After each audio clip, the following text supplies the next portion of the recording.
तो big Diwali cell में 10,000 के अंडर है A14 5G, वहीं लगभग 12-13 हज़ार के आसपास मिलेगा F15 5G। तो दोनों में से कौन सा डिवाइस लेना बेहतर रहेगा, क्या क्या डिफरेंसेस इन दोनों डिवाइसेस में देखने को मिलते हैं, यही सब कुछ डिस्कस इस वीडियो में करने जा रहे हैं। सबसे पहले बात करते हैं इनबॉक्स आइटम्स की। तो दोनों में से किसी में आपको चार्जर या कवर देखने को नहीं मिलता, एक ही सिंपल सा type C to type C cable मिलेगा दोनों ही डिवाइसेस के बॉक्स के अंदर। डिज़ाइन की बात करें तो फर्स्ट इंप्रेशन में ही F15 5G यहाँ A14 5G से बहुत बेहतर नज़र आता है। ग्लॉसी फिनिश मिलता है F15 5G में, ग्लास जैसा बैक नज़र आता है, टिल्ट करने पर थोड़ी सी सतरंगी सी लाइनें बनती हैं, काफ़ी अमेजिंग और प्रीमियम डिज़ाइन नज़र आता है। A14 5G की बात करें तो वही मोटा ईंट जैसा डिवाइस और एकदम प्लास्टिक, चीप सी प्लास्टिक यहाँ पर यूज की गई है। इतना ज़्यादा बेहतर या फिर प्रीमियम डिज़ाइन ये नहीं है। कैमरा शेप की बात करें तो वो दोनों का सेम है, छोटे छोटे 3 कैमरा लेंस और सेम जगह पर LED फ्लैश का प्लेसमेंट। इसके अलावा अगर राइट साइड की बात करें तो power button, volume controls button, power button के ऊपर ही आपको साइड फिंगरप्रिंट स्कैनर भी देखने को मिलता है। बॉटम पार्ट पर टाइप सी पोर्ट, 3.5mm का हेडफोन जैक, साथ ही साथ मीडिया स्पीकर। लेफ्ट साइड पे आपको मिलते हैं सिम SD कार्ड स्लॉट। और F15 5G यहाँ आता है हाइब्रिड सिम स्लॉट के साथ, वहीं A14 5G आता है ट्रिपल स्लॉट के साथ।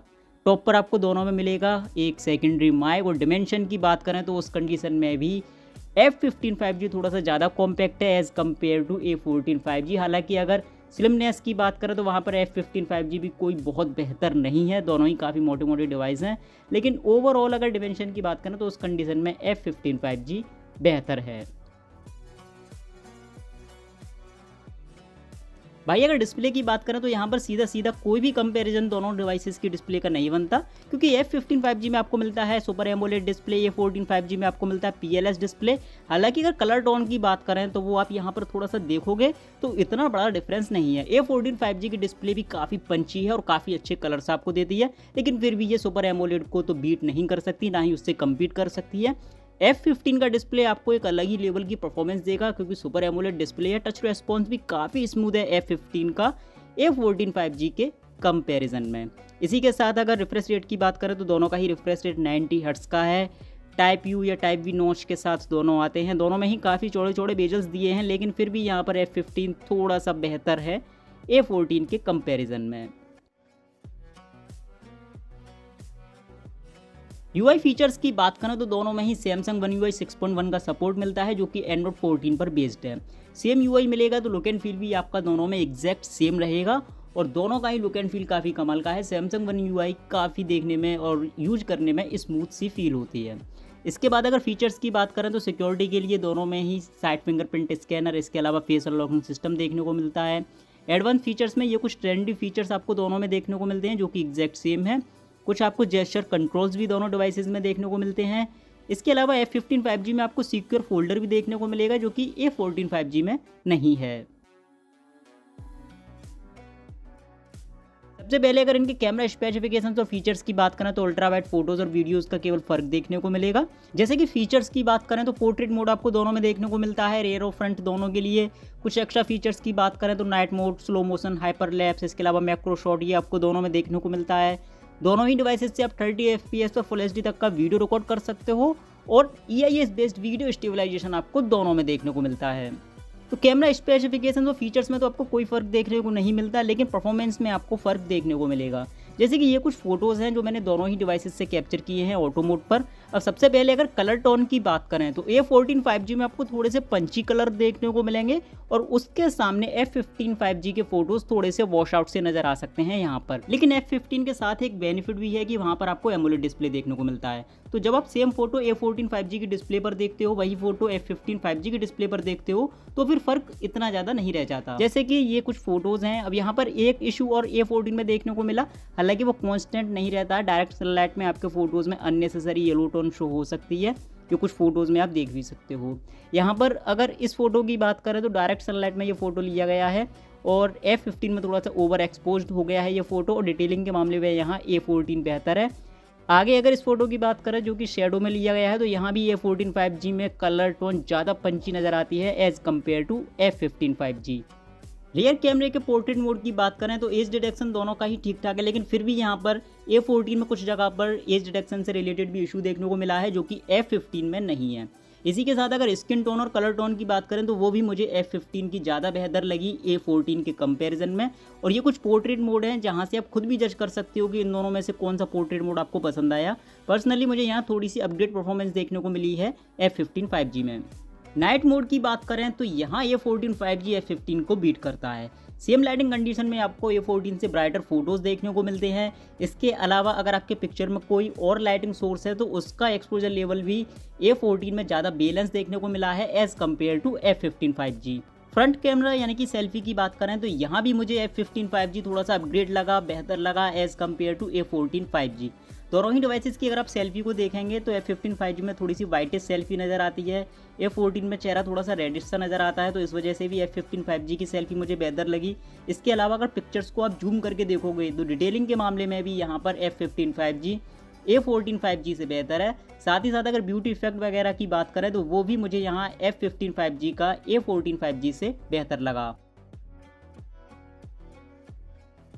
शुरुआत करते हैं दोनों ही डिवाइसेस के रीस्टार्ट टेस्ट से। और जब तक दोनों डिवाइस होते हैं रीबूट में आपको बता दूं कि गैलेक्सी A14 5G में आपको मिलता है एक्जिनोस का 1330 प्रोसेसर, वहीं सैमसंग गैलेक्सी F15 5G में आपको मिलता है डायमेंसिटी का 6100 प्लस प्रोसेसर। और यहाँ पर A14 5G जल्दी रीस्टार्ट हो गया as compare to F15 5G। आगे बढ़ते हैं दोनों ही डिवाइसेस के Antutu बेंचमार्क स्कोर्स की तरफ। तो भाई Antutu बेंचमार्क की अगर टोटल की बात करें तो वहाँ बहुत बड़ा डिफरेंस देखने को मिलता है, और ये मिलता है GPU स्कोर्स की वजह से, क्योंकि 8GB रैम वाला वेरिएंट यहाँ पर यूज किया गया है F15 का, तो वहाँ पर Antutu 3D का स्टैंडर्ड वर्जन रन होता है जो कि यहाँ सपोर्ट नहीं करता, हार्डवेयर उतना पावरफुल नहीं है F15 5G का। A14 5G का यूज किया गया है यहाँ पर 4GB रैम वाला वेरिएंट, तो इसीलिए यहाँ पर Antutu 3D का लाइट वर्जन रन होता है जो कि यहाँ पर अच्छा खासा सपोर्ट भी करता है, और उसका स्कोर आपको मिला है 78,000। अब बात करते हैं CPU स्कोर्स यानी कि कॉमन यूज़ के बारे में, तो 1,58,000 है A14 5G का स्कोर, F15 का है 1,32,000, यानी कि कॉमन यूज़ में A14 5G ज़्यादा बेहतर साबित होगा Antutu के मुताबिक as compare to F15 5G। इसके बाद अगर मेमोरी स्कोर्स की बात करें तो वो दोनों के सेम है लगभग 90,000, और अगर रैम इसके अलावा डिवाइस की रीड एंड राइट स्पीड के स्कोर देखें तो वो भी दोनों के लगभग सेम ही हैं। Antutu बेंचमार्क के बाद थोड़ा सा ट्राई करते हैं कि कॉमन यूज़ में प्रैक्टिकली दोनों डिवाइसेस कैसा परफॉर्म करेंगे। तो उसके लिए कुछ एप्लीकेशंस हैं जो मैंने दोनों ही डिवाइसेस पर लॉन्च करके देखे हैं। तो तीसरा ये एप्लीकेशन सैमसंग इंटरनेट जो कि गैलेक्सी F15 पर जल्दी लोड हुआ। अब जैसा कि Antutu स्कोर्स आपने देखे A14 5G का बेहतर था, लेकिन प्रैक्टिकली थोड़े से रिजल्ट्स यहाँ पर डिफरेंट देखने को मिल रहे हैं। कैलकुलेटर का एप्लीकेशन लगभग सेम टाइम पर दोनों पर लोड हुआ है। आगे बढ़ते हैं सेटिंग्स की तरफ, तो ये भी F15 पर थोड़ा सा जल्दी ओपन हुआ। क्लॉक में यहाँ पर कोई भी डिफरेंस देखने को नहीं मिला है। अभी बात करते हैं कैंडी क्रश की, जो कि एक छोटा सा गेम है, और ये देखते हैं पहले किस पर लोड होता है। तो ये गेम A14 5G पर थोड़ा सा जल्दी ओपन हुआ या फिर लॉन्च हुआ as compare to F15 5G। आगे बढ़ते हैं इस गेम की तरफ, ये थोड़ा सा हैवी गेम है, और यहाँ देखते हैं कि ये किस पर पहले लोड होता है। तो F15 5G पर ये गेम पहले लोड हुआ as compare to A14 5G। इसके बाद एक ये गेम और ट्राई करते हैं, ये भी थोड़ा सा हैवी गेम है। अब यहाँ पर एक चीज़ समझ में आती है कि रैम का आपके कॉमन यूज़ पर भी फ़र्क देखने को मिलेगा। कॉमन यूज़ में जब आप हैवी टास्क करते हो तो रैम आपकी बेहतर नहीं है A14 5G में, इसीलिए आप यहाँ भी देख सकते हो Antutu बेंचमार्क के स्कोर्स अच्छे आने के बावजूद भी रैम अच्छी नहीं है, इसीलिए हैवी टास्क करने में A14 5G F15 से पीछे रह जाता है।